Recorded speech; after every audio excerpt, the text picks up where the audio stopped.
Hi, I'm Lauren, a baby boomer who is very critical of his own generation. Today, I'd like to try out something new. Today is a new periodic segment called A Boomer Reads the Wall Street Journal. Periodically, I will pick out 2 or 3 stories from the same day's Wall Street Journal and critique the subject matter within the stories.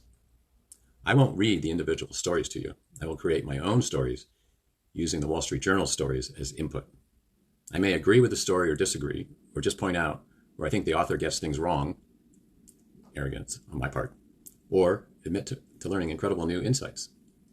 Let's give it a try. But before we begin, stick around till the second story to meet my lovely co-host, Grace, along with new experiments at editing and graphics. Today I have 2 stories from the Wall Street Journal printed October 6, 2023. So does Cornel West and exploding U.S. debt have anything in common? Not directly, but both share a trait of uncontrollable expansion.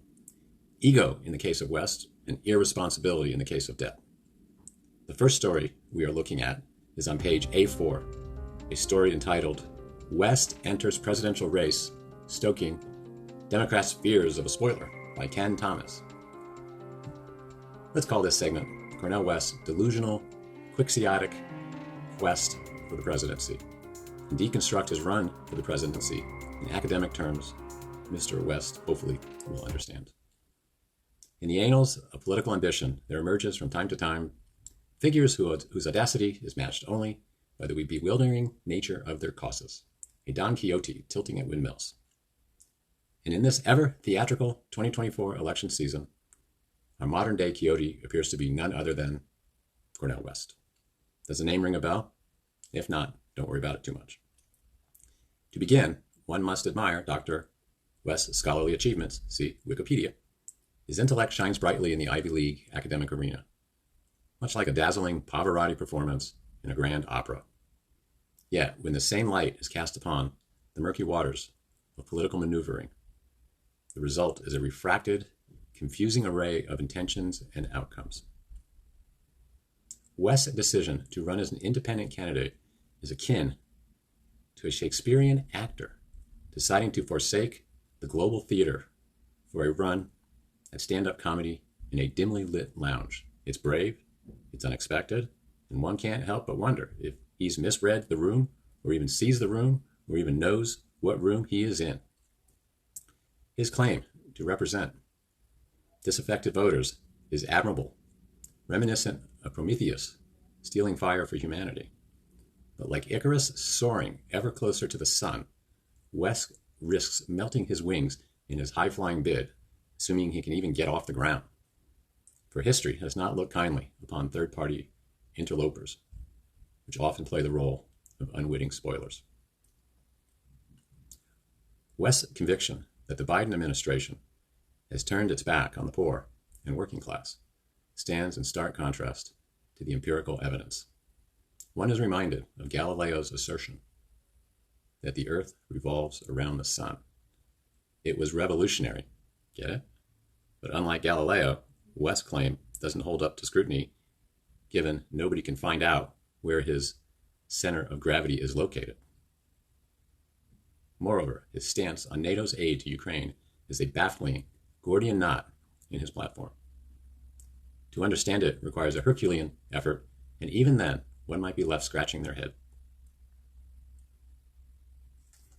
In literature, tragedies unfold when heroes, driven by hubris, face their inevitable downfall.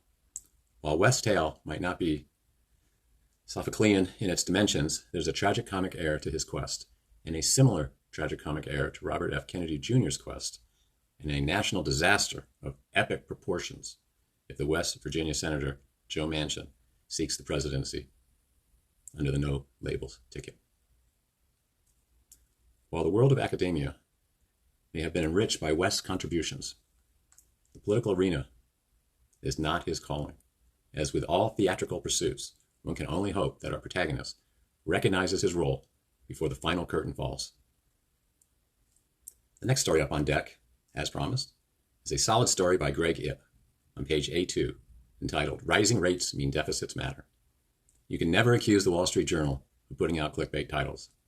The article is as dry as it sounds.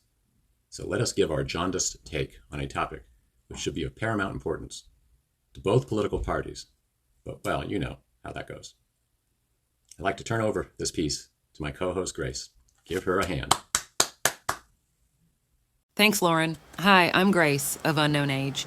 Let's call this segment The Debt Spiral, Echoes of a Supercycle, a Trap, and Looming Deflation. For decades, the U.S. has served as the world's financial knight in shining armor. Its treasury, an unmatched reservoir of borrowing prowess, valiantly rode to the rescue in global crises, from the emergent market trembles of the 1990s to the whirlwinds of the 2020 pandemic. However, today, the once indomitable Treasury exhibits vulnerability. The unnerving ascent in Treasury yields recently can't merely be shrugged off as market flukes. They result from the distant rumbles of a storm named debt supercycle, a phrase that until now was only whispered in economic circles, and whose current ferocity has been built up by years of boneheaded money printing. Indeed, the ghost of Hemingway might observe how nations fall into the debt trap, gradually, then suddenly. The true peril lies not in the potential of the U.S. defaulting, but in its escalating borrowing, matched with a political arena that displays alarming inertia to counteract. As Mark Weidman of BlackRock postulates, for a good 25 years, this issue was overshadowed. Central banks globally, grappling with stagnant growth, drown markets with liquidity, rendering fiscal policies secondary. In a scenario reminiscent of the phrase debt deflation, where borrowing becomes the very noose that tightens around an economy's neck, the U.S. might be inching perilously close to its own economic choke point. Perhaps the real conundrum is, why did the markets take so long to react? The U.S., cloaked in the prestige of controlling the world's reserve currency, has luxuriously danced with debt figures dwarfing its peers. Yet the wind seems to be changing. The recent tremors in bond yields, juxtaposed with Fitch Ratings' downgraded U.S. credit rating and amplified federal deficit predictions, are stark reminders of the peril of profligacy.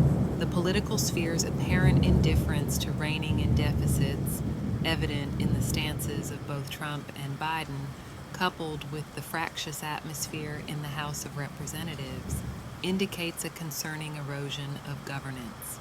In this intricate ballet of economics, where the U.S. pirouettes with the debt supercycle, debt trap, and looming debt deflation, one cannot help but ponder. Are we on the precipice of a cataclysmic financial denouement? I believe so.